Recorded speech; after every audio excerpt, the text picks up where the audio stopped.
Assalamu alaikum warahmatullah. Welcome to our 7 days free spoken English course, and this is our second day. ইনশাল্লাহ আমরা এখন থেকে এই ক্লাসটা আবার রিপিট করছি।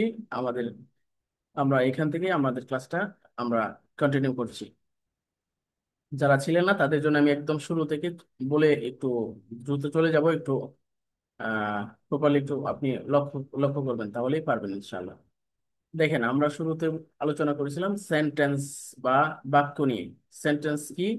সেন্টেন্স হচ্ছে আমরা সারাদিন যে কথা বলি সেগুলোই বাক্য।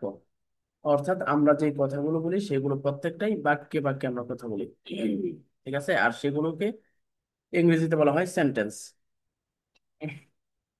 তারপর হচ্ছে একটি বাক্য হতে পারে কয়েকটি অথবা অনেকগুলো শব্দ নিয়ে গঠিত একটি বিবৃতি, স্টেটমেন্ট অথবা একটি আদেশ, যা একটি পূর্ণাঙ্গ অর্থ থাকে। অর্থাৎ অর্থ থাকতে হবে, অর্থ না থাকলে সেটাকে বাক্য বলা যাবে না। ঠিক আছে, একটি বাক্যে সাধারণত একটি সাবজেক্ট এবং একটি ভার্ব থাকে। একটা বাক্য বানাতে গেলে, সেন্টেন্স আপনি যদি গঠন করতে চান, তাহলে এখানে আপনাকে একটা সাবজেক্ট, অ্যাটলিস্ট একটা সাবজেক্ট এবং একটা ভার্ব থাকতে হবে। উম আর তবে কিছু কিছু ক্ষেত্রে আপনার হচ্ছে কিছু কিছু ক্ষেত্রে সাবজেক্ট এবং ভার্ব সম্মিলিত বাক্য থাকে না। সেগুলোকে ইনকমপ্লিট সেন্টেন্স বলা হয়, অথবা সেগুলোকে ফ্র্যাগমেন্ট বলা হয় আর কি। তো যেমন on the on the table, টেবিলের উপর, আফটার ওয়ার্কিং, কাজের পর। তারপর আমরা আলোচনা করেছিলাম সেন্টেন্সের প্রকারভেদ নিয়ে, টাইপস অফ সেন্টেন্স, সেন্টেন্সের প্রকারভেদ। আচ্ছা, মাঝখানে আমি একটু জানতে চাইবো যে আমার এটা যে পর্যায়ে আছে, এটাকে কি আরো জুম করা লাগবে, নাকি আপনাদের ফোনে যদি থাকেন তাহলে সেটাকে আপনাদের অপশন ওইখানেই থাকবে, এটাকে জুম ইন অথবা আউট করার। ঠিক আছে, আপনাদের সুবিধা মতো আপনারা করে নিন। ওকে। তো আমি ছিলাম এইখানে। সেন্টেন্সের প্রকারভেদ। সেন্টেন্স আমরা অ্যাসার্টিভ সেন্টেন্স, সেটা হচ্ছে বর্ণনা, জাস্ট বর্ণনা, কোনো ঘটনা বা কোনো কিছুর বর্ণনা যেগুলোতে থাকে সেগুলো হচ্ছে অ্যাসার্টিভ সেন্টেন্স। যেমন I will learn English at fluency ribbon English academy. ঠিক আছে, এটা হচ্ছে বর্ণনামূলক বাক্য। তারপর হচ্ছে ইন্টারোগেটিভ, প্রশ্নবোধক যেই বাক্যগুলো অথবা যে সেন্টেন্স গুলো দ্বারা প্রশ্ন করা বোঝায় সেগুলো হচ্ছে ইন্টারোগেটিভ সেন্টেন্স। ঠিক আছে। তো এই সরি, আচ্ছা ওইটার সামনে। তারপর হচ্ছে ইম্পারেটিভ, যেগুলো দ্বারা আদেশ, অনুরোধ, উপদেশ, নিষেধমূলক যে বাক্যগুলো আমরা আমাদের দৈনন্দিন জীবনে এবং আমরা ওগুলি ইউজ করি, সেগুলো হচ্ছে ইম্পারেটিভের অন্তর্ভুক্ত। তারপর হচ্ছে এক্সক্লেমেটরি, বিস্ময়সূচক। এইগুলো আমি খুবই শর্ট বললাম, এটা শিটে আপনারা করে নেবেন।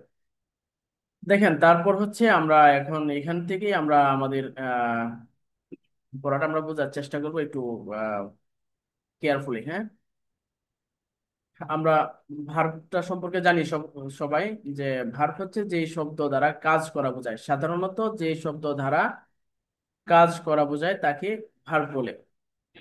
ঠিক আছে, কাজ শব্দ দ্বারা আহ ভার্ব বলা হয়। তো এখন সরি, হ্যাঁ, অ্যাসার্টিভ সেন্টেন্স। অ্যাসার্টিভ সেন্টেন্সটা আমরা এর আগে জানলাম, সেটা হচ্ছে বিবৃতি বা স্টেটমেন্ট। এটা হচ্ছে অ্যাসার্টিভ। যেমন I eat rice, I am doing the class, I will go to the madrasa. এমন I will buy a dress, a new dress. আপনি যাই বলেন না কেন, এগুলো হচ্ছে অ্যাসার্টিভ, সাধারণ বর্ণনা, আপনার বিবৃতি, আপনার দৈনন্দিন কথাবার্তা। এই আরেকটা হচ্ছে ইন্টারোগেটিভ, যেটা নিয়ে আমাদের প্রত্যেকেরই সমস্যা হয়, আর সেটাই হচ্ছে ইন্টারোগেটিভ। তো ইন্টারোগেটিভটা কিরকম? ইন্টারোগেটিভ হচ্ছে বেসিকলি এটা আপনার খুবই জানা প্রয়োজন, যেটা হচ্ছে দুই প্রকার। ইন্টারোগেটিভ সেন্টেন্স হচ্ছে দুই প্রকার, আমি আলোচনা করেছিলাম গত ক্লাসে। যদি কেউ থেকে থাকেন তাহলে হয়তো বলতে পারবেন। আমরা গতকালকে, সরি, গত ক্লাসে, যেটা ডে বিফোর ইয়াস্টারডে আমরা যে ক্লাসটা করেছিলাম, সেইখানে আমরা ইন্টারোগেটিভ সম্পর্কে একটু বলেছিলাম। ওই ক্লাসে কে কে ছিলেন এবং কতটুকু মনে আছে যদি বলেন, তাহলে আমি বুঝবো। যে আপনারা ছিলেন। হ্যাঁ, এখন আপনারা একটু কথা বলবেন, এখান থেকে দু একজন একটু কথা বলেন। আপনারা কি এই অংশটা কি পেয়েছিলেন?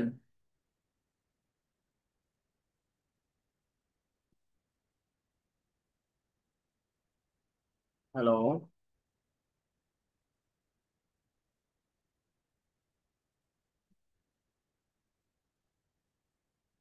আপনারা কি আমার কথা শুনতেছেন? ইয়েস স্যার, শোনা যাচ্ছে। ওকে। আপনি কি লাস্ট ক্লাসে ছিলেন? না স্যার, আমি ছিলাম না। ও আচ্ছা, ঠিক আছে আজকে তাহলে। আমার প্রথম। ওকে, তাহলে আমি বলে দিচ্ছি, স্যার দেখেন। আমিও ছিলাম না আজকে প্রথম। ওকে, আচ্ছা, তাহলে খুব ভালোভাবে লক্ষ্য করেন। আহ, মানে বেসিকলি ইন্টারোগেটিভ সেন্টেন্সটা হচ্ছে দু দু প্রকার। এখন যে কথাটা বললাম, বলেন তো কি বললাম?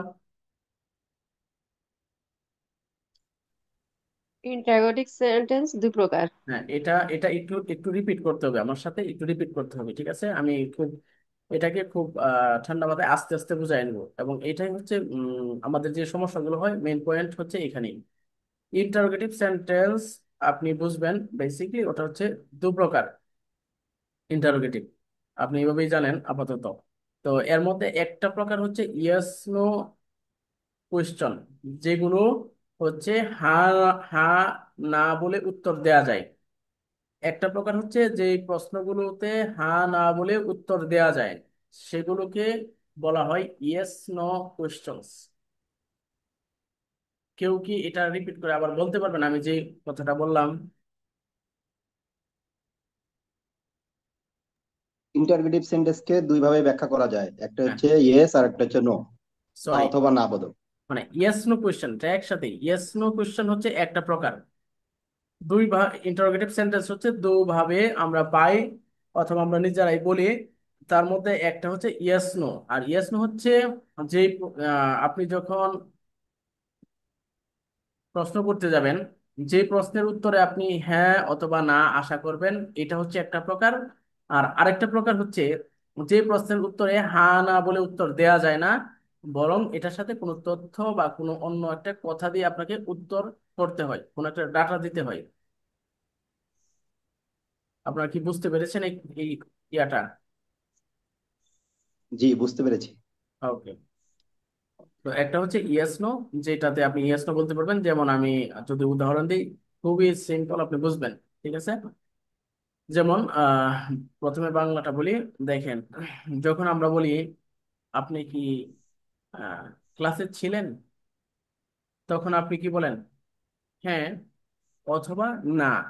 এই যে দেখেন, হ্যাঁ অথবা না দিয়ে উত্তর দেয়া যাচ্ছে, এটা হচ্ছে ইয়েস নো কোশ্চেন। যেমন এখানে আমাদের উদাহরণ হিসেবে আমরা দিয়ে রাখছি, সেটা দেখেন, লক্ষ্য করেন। উইল ইউ ইট, তুমি কি খাবে, এটার অর্থ হচ্ছে উইল ইউ ইট, তুমি কি খাবে। তো এটার উত্তরে ইয়ে হ্যাঁ অথবা না বলা যায়, আমরা আশা করতে পারি। আমরা যখন এই প্রশ্নটা কাউকে করব, এটার উত্তরে আমি আশা করব, এবং আমি স্যাটিসফাই হব, সে যদি ইয়েস অথবা নো বলে সে আনসার করে, তাহলে আমার জন্য এনাফ এই উত্তরটা। এরকম কি না একটু বলেন তো?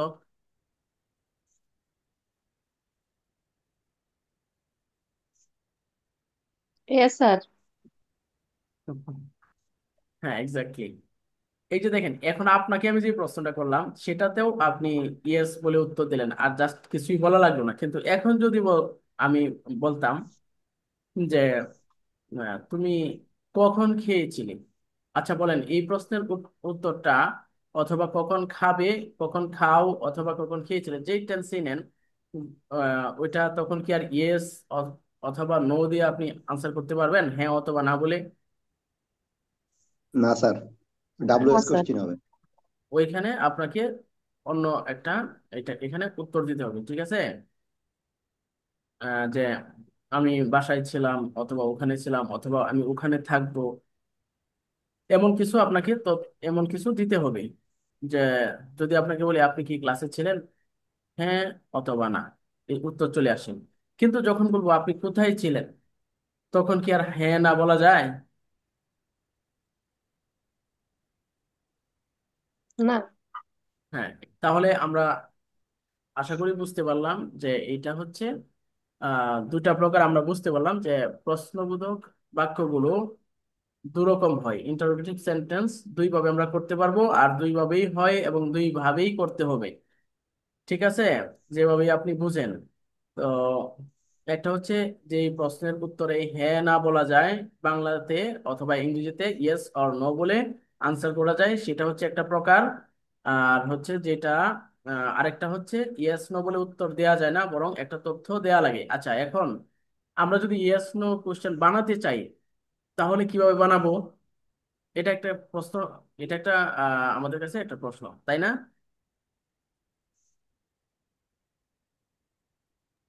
জি। হয়তো অনেকের নাও হতে পারে, কিন্তু যাদের প্রশ্ন আছে তারা এখন জেনে নেন। দেখেন, ইয়েস নো কোয়েশ্চেন আমরা যখন তৈরি করব তখন আমাদেরকে ফার্স্ট ফার্স্ট অফ অল আমাদেরকে দিতে হবে অক্সিলারি। এই যে দেখেন, প্রথমে আমরা যখন ইয়েস, আমরা যেই প্রশ্নের উত্তরে হ্যাঁ অথবা না আশা করব, একটু ভালো করে শুনেন। আমরা যে প্রশ্নের উত্তরে হ্যাঁ অথবা না আশা করব, এই প্রশ্নটা আমরা তৈরি করতে জাস্ট শুরুতে আমরা অক্সিলারি দিয়ে দিব। মানে এটা ধরেন আপনি এভাবে তৈরি করবেন, এভাবে কল্পনা করবেন, চিন্তা ভাবনা করবেন যে উম, এটার এই সাবজেক্টের যে অক্সিলারিটা সাবজেক্টের পরে আসতো, জাস্ট এভাবে থিঙ্ক করেন যে সাবজেক্টের পর যে অক্সিলারিটা আসতো, জাস্ট এই অক্সিলারিটা আমি সামনে দিয়ে দিব। প্রথমেই অক্সিলারি দিব, অক্সিলারি প্লাস সাবজেক্ট, অক্সিলারিটা সামনে নিয়ে আসবো, তারপর সাবজেক্ট, তারপর ভার্ব, তারপর অতিরিক্ত অংশ থাকলে ওইগুলি দিবেন। ঠিক আছে, কিন্তু মেইন অংশ ঠিক রাখবেন, আপনার বাক্য সঠিক। ঠিক আছে, অক্সিলারি সাবজেক্ট প্লাস ভার্ব। যেমন উম এখানে আমরা ইউ উইল ইট, তুমি খাবে, এটাকে আমরা কি করলাম দেখেন, উইল, ইউ এর পরে উইল ছিল, উইলটাকে জাস্ট ইউ এর সামনে নিয়ে আসলাম সাবজেক্টের আগে মাঝখান থেকে। তো উইল, তারপর ইউ, সাবজেক্ট, ঠিক আছে, তারপর verb eat. Will you eat, will you eat. আপনারা কি এই অংশটা বুঝতে পেরেছেন, যেটা আমি আপনাদেরকে এইমাত্র বললাম, এবং যেটা সিলেক্টেড অংশটা কি বুঝতে পেরেছেন?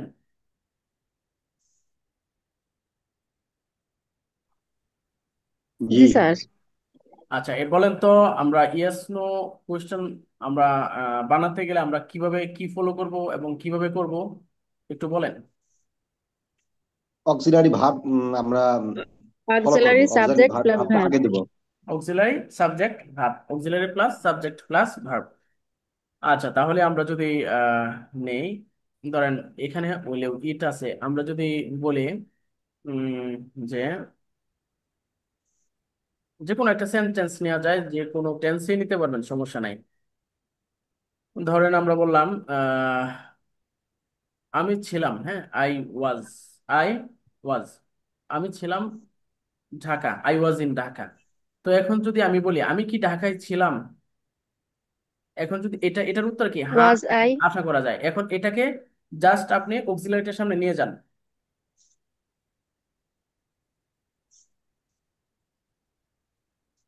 হ্যাঁ বলেন। Was I in Dhaka. হ্যাঁ, right, was I in Dhaka. আমি কি ঢাকায় ছিলাম? হ্যাঁ ওয়াজ আমি, আই। হ্যাঁ ওয়াজ আই ইন ঢাকা, আমি কি ঢাকায় ছিলাম। আচ্ছা, আরেকজন ভাই তো অ্যাক্টিভ আছেন, তাই না? আপনার জন্য আরেকটা বলতেছি, ওইটা হচ্ছে আপনি হচ্ছে ধরেন আপনি বললেন যে আমি কি যাব, মানে এটা ফিউচারে আপনাকে দিলাম, আমি কি যাব। এখন আপনি ভাবেন আমি যাব, এটার কি হবে। এইটা থেকে যখন আপনি এই সেন্টেন্সটাকে সাজান, তারপর এখানে যে অক্সিলারিটা আছে ওইটাকে সামনে নিয়ে যান। এটা যখন আপনি রেগুলার এটাকে ইউজ করবেন তখন দেখবেন এটা আপনার উইল আই গো। ঠিক করা লাগবে না, জাস্ট কয়েক সেকেন্ডের মধ্যে আপনার ব্রেনে চলে আসবে, এবং ইভেন একটা সময় আপনাকে থিঙ্কও করা লাগবে না, অটোমেটিক চলে আসবে। মানে এটা ইয়ার সাথে, প্র্যাকটিসের সাথে। হ্যাঁ বলেন। Will I go. হ্যাঁ, right, right answer, your answer was right, মাশাআল্লাহ। You are doing very well, মাশাআল্লাহ। তারপর হচ্ছে উম আরেকজন বোন ছিলেন, আপনার জন্য আরেকটি প্রশ্ন, তারপর আমরা সামনে যাব। আমার আরেকটা কোশ্চেন হচ্ছে, যেমন আমি বললাম এটি একটি বাড়ি, তাই না? এটাকে আমি জাস্ট ইয়েস নোতে নিলাম, এটি কি একটি বাড়ি?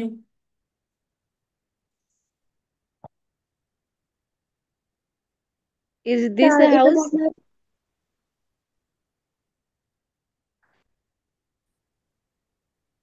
ওকে, আর কেউ বলতে চান?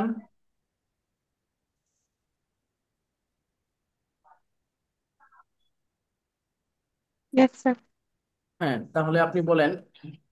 আপনার জন্য আরেকটি প্রশ্ন, সেটি হচ্ছে উম, বলা যায় আমি ফিউচারেই বলি, তাই না? এগুলি একটু সহজ, যেহেতু সবার জন্য, অন্যদের জন্যও শিখতে সহজ হবে। আপনিও বলতে পারলেন, দুইটাই হবে। উম, আমি কি পড়বো, মানে আমি পড়বো, এটাকে আগে কল্পনা করেন, জাস্ট ওইটার অক্সিলারি আই শব্দ। Will read. Will I read? Will I read? মাশাল্লাহ, রিড। মাশাল্লাহ। ওকে, এটা ভালো লাগতেছে যে আপনারা পারতেছেন এবং বুঝতেছেন ওইটাই। আর আমার সফলতা এখানেই, আলহামদুলিল্লাহ। আচ্ছা, ভাই তো আছেন, তাই না? জি। ওকে, যে যেখানে সিম্পল টেন্স যেটা, সেটাতে তো ভার্ব, সরি, অক্সিলারি থাকে না। তো যেখানে অক্সিলারি যেই ভার্বগুলোতে, সরি, যেই সেন্টেন্সে থাকে না, যেই টেন্সগুলোতে, সেগুলোতে ডু ভার্ব তাদেরকে সাহায্য করে। এটা এখন না জানলেও আমি পরবর্তীতে আপনাদেরকে জানিয়ে দিব এবং দেখাই দিব। তো এখন জাস্ট এটা বললাম এবং এটা দিয়ে একটা এক্সাম্পল নেব। যেমন যদি আমি বলি আমি গিয়েছিলাম, ঠিক আছে? আমি গিয়েছিলাম, এটা যা হবে। এখন যদি আমি বলি আমি কি গিয়েছিলাম, ওটা কি হবে বলেন? Did I go? Was I গান। Did I আমার, go? হ্যাঁ, did I go is correct answer. Did I গো। কেন? ডু ভার্বের পাস্ট হচ্ছে ডিড, আর ডুটা যখন ডিড হয়ে যায় তখন ভার্বটা বেস ফর্মেই থাকে। ঠিক আছে, যখন আমাদের অক্সিলারি আমাদের কাজ সেরে দিছে, ঠিক আছে, মেইন ভার্বের যে কাজ সে হেল্প করে এই কাজটা করে দিছে, সে অতীত করে দিছে বাক্যটাকে শুরুতেই। এখন পিছনে যারা আছে তারা বেস ফর্ম বর্তমানে থাকলেও আর কোনো সমস্যা নেই। ঠিক আছে, শুরুতেই আমরা পরিচয় পেয়ে গেলাম, এটা হচ্ছে অতীত। এই জন্য ডিড আই গো। আর ডু ভার্বের পর অলওয়ে, এটা শুনেন ভালো করে মনে রাখেন। ডু ভার্বের পর, ডু ভার্বের পর, এটা অতীত হোক আর বর্তমান হোক, ডু ভার্বের পর অলওয়েজ ভার্বের বেস ফর্ম হয়। ঠিক আছে, ডু ভার্বের পর ভার্বের অলওয়েজ বেস ফর্ম, ডু ভার্বের সাথে, আগে বা পরে যাই হোক। যেমন আপনাকে do I go, did I গো, এইগুলি বলতে হবে। ঠিক আছে, আপনি ডু আই ওয়েন্ট বলতে পারবেন না, এটা রং হবে। Did I, sorry, did I went বলতে পারবেন না। মোডালস এবং ডু ভার্ব, এই দুইটা এই দুই জাতীয় অক্সিলারি ভার্বের আগে বা পরে, মানে কোয়েশ্চেনের সময় আগে থাকে তো অক্সিলারি গুলো, আর সিম্পলে সেগুলো, অ্যাসার্টিভে সেগুলো পরে থাকে সাবজেক্টের।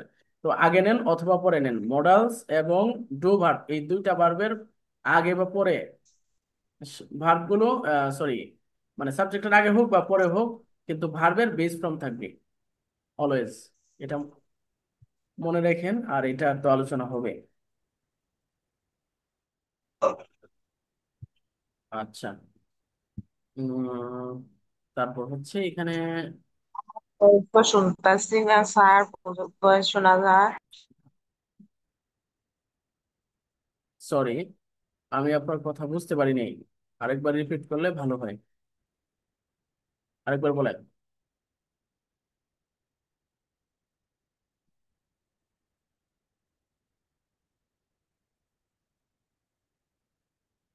ওকে, আমি তাহলে সামনে যাচ্ছি, ঠিক আছে? যারা আহ, অন- অন্তত যারা আমার সাথে আপনাদেরকে যারা কথা বলেছেন এখন ক্লাসে, যারা ইয়া ছিলেন, তারা তো বুঝতে পেরেছেন, তাই না? এই অংশটা বুঝতে পেরেছেন, আগের যে অংশটা। জি স্যার। ও জি সরি, স্যার, বুঝতে আমার পেরেছি। এখানে একটু মিস্টেক আছে, মানে বলতে ভুলে গেছি, ওইটা হচ্ছে, হ্যাঁ, ইয়েস নো তো বললাম, এখন হচ্ছে ইয়েস নো বাদে বাকি যে প্রশ্নগুলো আছে সেগুলো হচ্ছে হচ্ছে ওইগুলি তো ধরেন আপনি কোনো প্রকার না জানলেন, কিন্তু ওইটা যে ইয়েস নোর মানে বাহিরে, ওইটা তো বুঝতে পারলেন। ঠিক আছে, তো এখানে চলেন আমরা জাস্ট একটু নখ দিয়ে সামনে চলে যাই।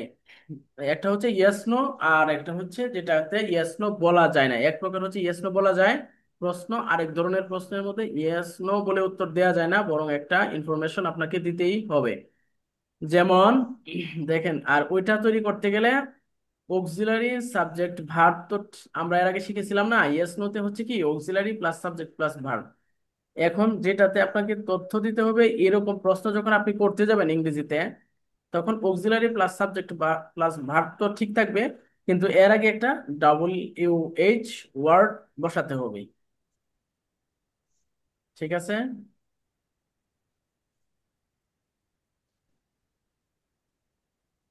জি স্যার। ওকে। যেমন আমরা যখন এই যে উইল ইউ ইট, এই অংশটা যখন আমরা করেছিলাম, অক্সিলারি সামনে দিয়েছিলাম উইল, অক্সিলারি হিসেবে কি আসলো উইল, তারপর সাবজেক্ট ইউ, তারপর ভার্ব হচ্ছে ইট। তো auxiliary plus subject plus verb পেলাম। কিন্তু এর আগে আমরা যখন আমরা এটার উত্তরে যখন হ্যাঁ না আশা না করব, তাহলে আমরা WH ওয়ার্ড বসায় দিব। ঠিক আছে? যেমন আমরা যদি হোয়ার বসায় দিই এখানে, হোয়ার, বাকি অংশটা ঠিকই থাকবে, বাকি অংশ ঠিক থাকবে, শুধু WH ওয়ার্ড সামনে বসায় দিব। যেমন হোয়ার উইল ইউ ইট, তুমি কোথায় খাবে, হোয়ার উইল ইউ ইট। তারপর হোয়াট উইল ইউ ইট, তুমি কি খাবে। তখন এখানে আপনাকে কোনো একটা তথ্য দিতে হবে যে আমি আই উইল ইট ডেটস, আর আই উইল ইট বানানা, মানে আপনি যা খুশি বলতে পারেন। ঠিক আছে? তখন আপনাকে একটা তথ্য ইনফরমেশন অবশ্যই দিতে হবে। কিন্তু যখন বলবেন উইল ইউ উইট, তখন আর উত্তর দেওয়া লাগবে না অন্য কিছু দ্বারা, শুধু ইয়েস নো বললেই হয়ে যাবে। তো আমি আশা করছি যে এখানে আপনাকে বা আপনার দুইটা বিষয় ক্লিয়ার, যে কিভাবে ইয়েস নো কোশ্চেন আপনি বানাবেন এবং কিভাবে ইয়েস নো বলা যায় না যে প্রশ্নের উত্তরে আপনি আশা করতে না পারেন, যে প্রশ্নের উত্তর ইয়েস নো বলে দেওয়া যায় না, সেগুলো কিভাবে বানাবেন। দুইটা বিষয় আমি আশা করছি ক্লিয়ার। এখন চলেন আমরা আমাদের অন্য সামনের গুলি আমরা একটু দেখি।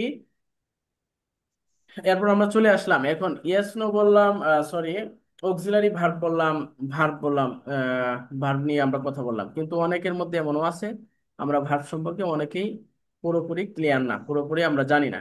তো সেই ক্ষেত্রে তাদের জন্য আমি একদম সংক্ষিপ্তভাবে বলতেছি। দেখেন, ভার্ব হচ্ছে, ভার্বের যদি প্রকার জানতে চান তাহলে স্পোকেন শেখা অসম্ভব হয়ে যাবে, অনেক প্রকার, অনেক। গ্রামারে যদি চান একদম সহজভাবে বুঝেন, একটা হচ্ছে মেইন ভার্ব অথবা প্রিন্সিপাল ভার্ব অথবা মূল ভার্ব, যেভাবেই বলেন একই বিষয় একই নাম একই পরিচয়। ঠিক আছে? আমরা মেইন ভার্ব হিসেবেই জানি। ঠিক আছে? এক একটা প্রকার হচ্ছে মেইন ভার্ব, মূল ভার্ব, আর একটা হচ্ছে অক্সিলারি ভার্ব, হেল্পিং ভার্ব। ঠিক আছে? এই দুইটা হচ্ছে বেসিকলি ভার্বের প্রকার। ভার্বেরও দুইটা প্রকার। আচ্ছা, আমি এখন যে কথাগুলো ভার্ব নিয়ে যে কথাগুলো বললাম সেগুলো কি আপনারা বুঝতে পেরেছেন? বলেন তো, ইয়েস নো দ্বারা উত্তর করেন। ইয়েস। Yes sir. ওকে। তাহলে বলেন ভার্ব, আমি ভার্ব সম্পর্কে কি বললাম?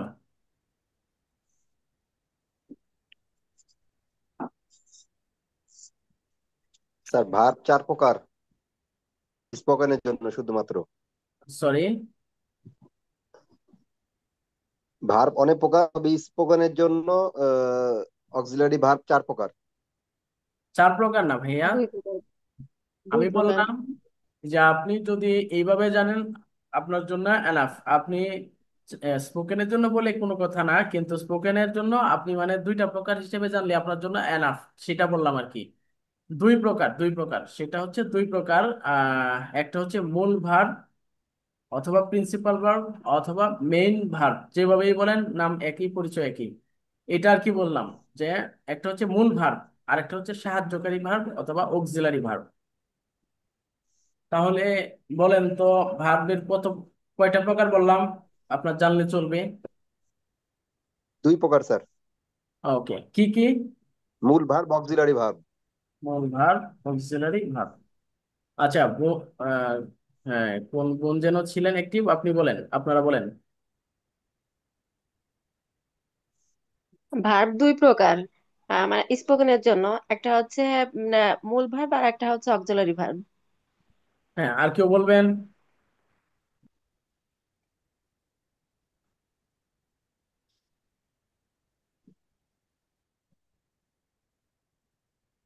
বলেন, যদি না আহ, বলেন তাহলে আমি তো স্যার, হ্যাঁ বলেন। মূল ভার্ব, ভার্ব দুই প্রকার। স্পোকেনের জন্য হচ্ছে মূল ভার্ব আর অক্সিলারি ভার্ব।